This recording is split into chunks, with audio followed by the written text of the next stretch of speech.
My name was Estella Holcomb. Today was my wedding day. The groom was Jameson Holland, the man I'd loved for 3 years. But he wasn't here. My father was very anxious. Where the hell is Jameson? The ceremony is in 20 minutes. He's just nervous. Men are afraid of commitment, aren't they? My assistant Nina stood at the door. Miss Holker? She was holding her iPad, like it was a bomb about to go. Show me. It was him on the screen, tagged at Charles de Gaulle Airport in Paris. The caption was short. If this wedding doesn't happen by noon, the Holland Group triggers the default clause. They'll strip us for parts. We'll be the laughingstock of the whole Upper East Side. I'm ready to step in, cuz. Pierce was Jameson's cousin. He looked at me like I was a trust fund attached to a warm body. I've always liked your assets. Don't touch me. You have to go to Paris. Find him. My father's fingers dug into my wrist. Beg him if you have to. I yanked my arm back and gathered my wedding dress. Take me to Fletcher Holland. The boy had run, but the man who signed the checks was still here. If I had to sell myself, I'd sell to the one who wrote the checks.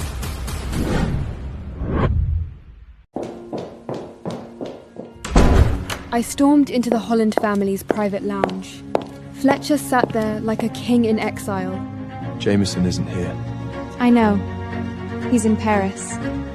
I slapped the photo down on the coffee table in front of him. He glanced at it. I'll have legal draft the annulment of the contracts. PR will handle the fallout. I reached out and covered his hand with mine. Marry me. You're a damaged asset with no leverage. If you cancel, the Kensington merger collapses. Holland's stock drops at least 8% on Monday. The board is already shaky on him. If he runs now, they'll push for Pierce. Pierce is an idiot. Do you want that idiot sitting on your board with a direct line to the family trust? What do you want, Estella? Really? Dignity. And the power to make Jameson regret. Fletcher, open this door immediately! The Grand Dame entered, leaning on her ebony cane. She was the true power of the family. Why is the bride in here and the groom in France? He's chosen Paris over his responsibilities. That spineless boy! He's a disgrace to the name! If we cancel, tomorrow's headline won't be about illness. It'll be Holland here flees responsibility. That confirms every rumor about the family's instability. But if the wedding proceeds, if the groom just changes, the narrative shifts. A true union of equals. And who would be the new groom? Me. Get the judge. Have him amend the license. Now.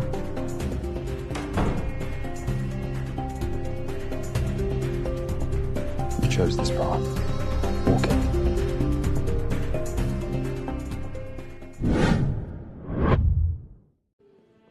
I walked into the ballroom on Fletcher's arm. 500 faces turned at once. The entire Upper East Side stared at a bride who was supposed to have no groom. That's not Jameson. Is that his father? Fletcher Holland, do you take this woman to be your lawfully wedded wife? He looked at me like he was signing a contract that would never be challenged. I do. Estella Holcomb, do you take this man to be your lawfully wedded husband? I do. The rings? Jameson had the rings. He'd taken them to Paris. Fletcher didn't hesitate. He pulled off his own ring, a heavy platinum band stamped with the Holland crest. He didn't try to force it onto my ring finger. Instead, he shoved the ice-cold metal onto my thumb. I now pronounce you Mr. and Mrs. Holland. Fletcher leaned down. He didn't aim for my lips. He kissed my forehead. The show begins. Don't tremble. I spotted her in the front row, Addison Warner, Jameson's mother. Her face was twisted into pure hatred. I caught her eye. I smiled. We marched back down that white runner. Fletcher's stride never faltered. Behind us, the wreckage of the old Estella. In my place, Mrs. Fletcher Holland.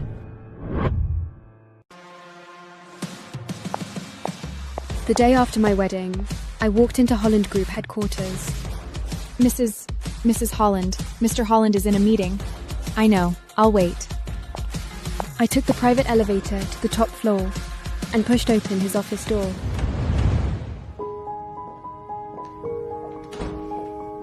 I thought you'd be shopping today.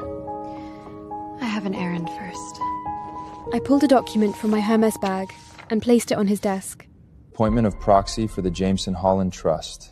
You want control of his disbursements? I'm offering to take that burden off your hands. And you won't rubber stamp his lifestyle. I want to cut him off. I want him to feel it. I want him to starve. Addison will scream. Let her scream. She's not my problem. It's yours. Freeze him out. Pleasure doing business with you, darling. Mr. Howland, it's Jameson on the line from Paris. Be my guest. Hello, Jameson. Estella, what are you doing in Dad's office? I'm handling the family finances. Put my dad on. Fix the card, Estella. Stop playing games. The card's canceled, Jameson. I suggest you find a job. You can't do that. Dad, tell her she can't Fletcher do didn't this. say a word. Oh, and Jameson, don't call me Estella. Address me by my title. Every Sunday, the Holland family held brunch. Addison, Jameson's biological mother, widow of the eldest Holland son. She had voting shares and a permanent seat at this table. You're late. Good morning, Addison. Or do you prefer Auntie? Addison choked on her drink. Darcy, the other sister-in-law, hid a laugh behind her napkin. Since there has been a change in management, it is time to transfer the family heirlooms. The butler brought forward a velvet box. The Grand Dame opened it. Inside lay the Holland emeralds. Those were meant for Jameson's wife! Estella is Fletcher's wife. She is the lady of the house. She's a gold digger. Can't you see that? Addison. Addison shrank back into her chair. Thank you for your trust. I'll keep them safe. Speaking of Jameson, I hear he's having a terrible time in Paris. Someone cut off his funds. It's cruel, Fletcher. He's just a boy. He's 24. I wasn't talking to you! But you are talking about my money. It's my son's money! It's the trust's money. If you want to fund his vacation, Addison, use your dividends. The table went dead silent. Even Addison fell silent. Is there anyone else who has opinions on how my wife manages our family? No one uttered a word. After the brunch, I walked out of the garden. Addison waited for me outside, standing by the fountain with a glass of red wine. As she passed me, she stumbled. The burgundy splashed across my cream dress. So clumsy of me. But it's last season's Prada, isn't it? No great loss. I wanted to slap that smug smile off her face, but I didn't. It's fine.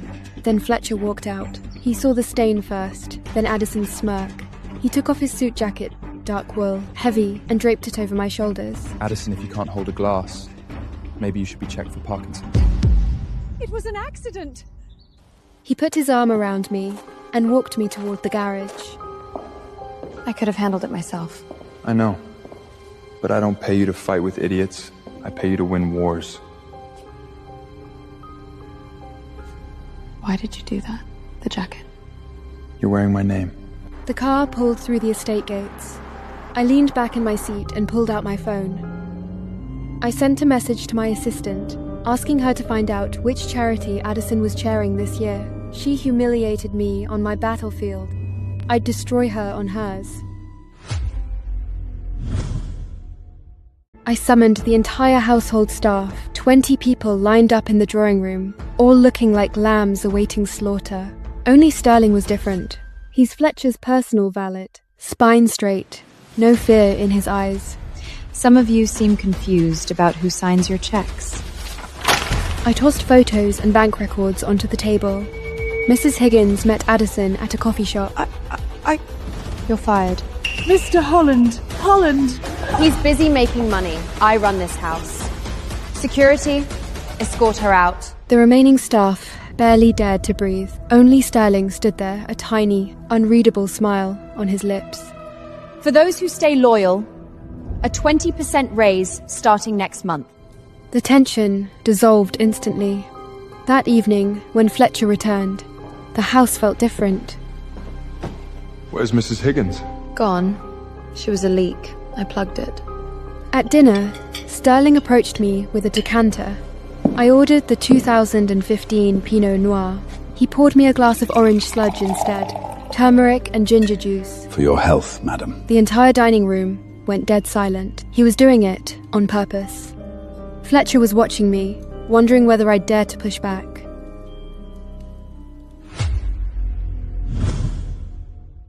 I stood up, picked up the glass, and walked the length of the table. My diet is not part of your jurisdiction. I flicked my wrist. The orange liquid splashed squarely onto Sterling's chest. Sir, surely you cannot condone this. You're dripping on the rug.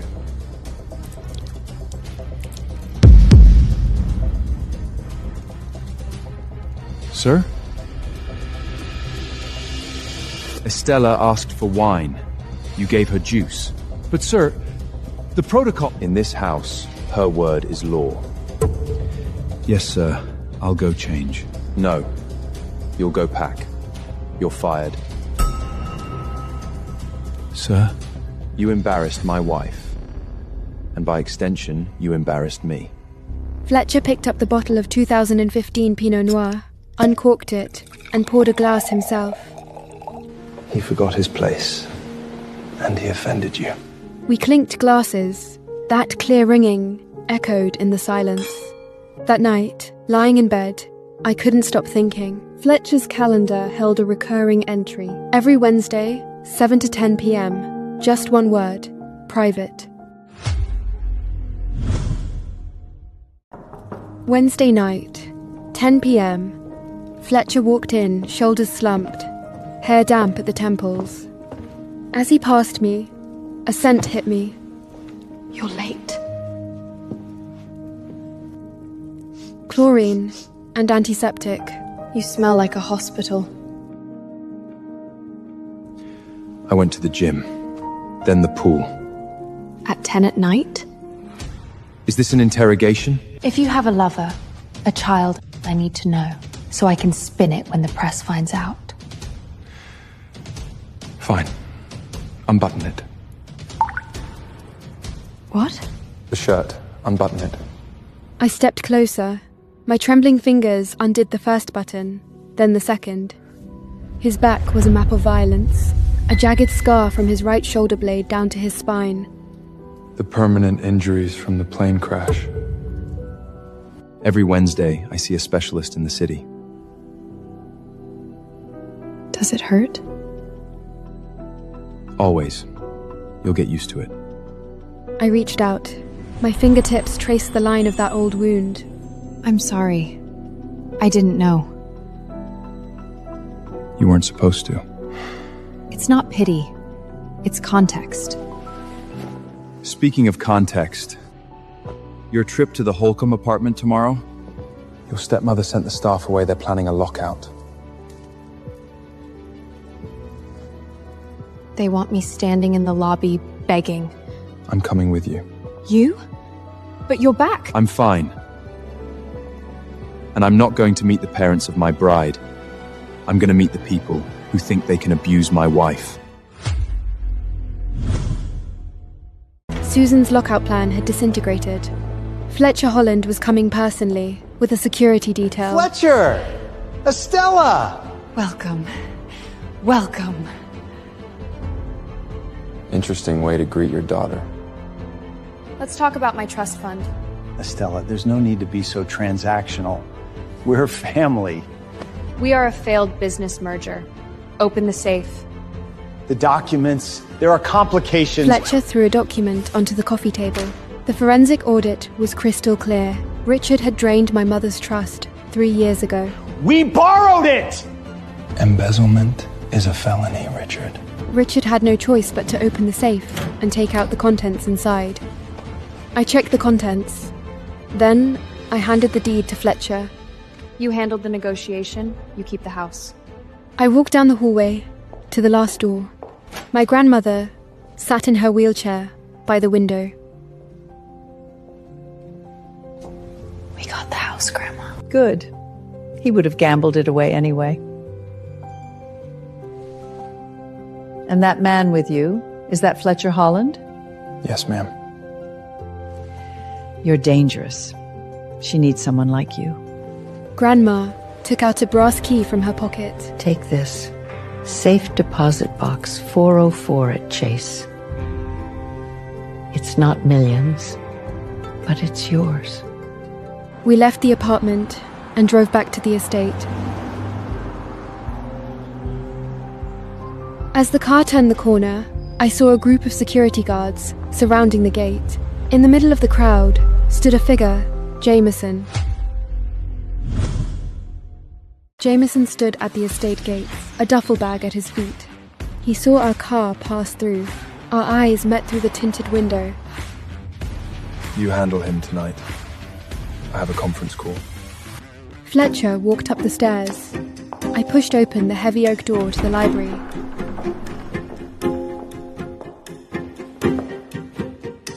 I need to talk to my dad. He delegated this to me. You? You think signing a marriage license makes you a real Holland? I raised my left hand, showing him the heavy platinum band with the family crest. He gave me everything, including you. That's sick. Your allowance, private jets, champagne showers, gambling debts. Unsustainable. It's my money! My trust! Subject to the trustees' approval, that's me now. If you want money, earn it. There's an opening in the Holland Group mailroom. Dad would never let you do this. Why wouldn't he? I'm his wife. I hate you. Get in line.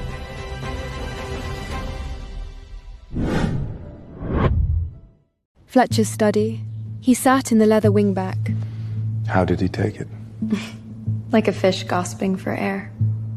My phone buzzed in my pocket. I opened it. Social media had erupted.